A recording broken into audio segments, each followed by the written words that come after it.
31 Mart 2024 seçimlerinden sonra biz belediye devralır almaz öncelikle dedik ki biz belediyenin bir önce bir mali durumunu bir gözden geçirelim. Ondan sonra da bir yol haritası çizelim. Mali durumunu göz önünde bulundurduktan sonra baktık ki durumlar çok ciddi. Yapılması gereken şeyler, tedbirler, önlemler neyse aldık. İlkin belediyemizin kendi bünyesinde olan bir Skoda marka makam aracı vardı. Bu aracın satışını gerçekleştirdik. Hiç olmasa bir kısmı borçların kapanmasına bize bir emniyet subabı olsun diye dedik. Ardından Hamzoğulları şirketinin Özcan Bey'in sağ olsun kendisine ait 49 AH 777 plakalı aracı belediyemizin emrinde bedelsiz bir şekilde kullanılmak üzere protokol yapıldı belediyemiz bünyesinde. Tüm bakım, tamir giderleri, akaryakıt giderleri de dahil olmak üzere kendi şirketinde karşılamak üzere. Ama gelişen dönemde elhamdülillah belediyenin durumunu iyileştirmeye, hizmetlerimizi artırmaya başladık.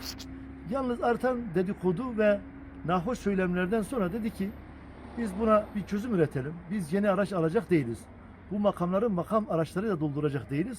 Ama şu vardır, bir belediye olması gereken bir araçsa da onu şöyle yapalım.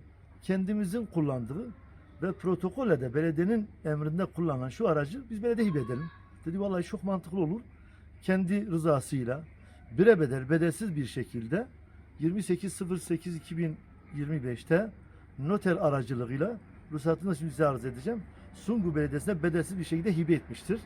Bundan dolayı öncelikle kendi aileme ve Özcan abime müteşekkirim bu konuda. Bugüne kadar belediyemize sundukları katkılar için, verdikleri maddi manevi destekler için ve en sonunda da makam aracı jestini yaptıkları için müteşekkirim onlara. Bundan dolayı bu aracın da hayırlı bir şekilde bu belediyeye kazasız belasız bir şekilde kullanılmak üzere ama lüzumsuz şekilde kullanılmayan, belediyenin iş ve işlemlerinde kullanılmak üzere hibe edilmiş bir araçtan bahsediyoruz. Özel ve keyfi amaçlar için kullanılmak üzere değil. Kamuya bağışlandı bu araç, kamuya hibe edildi.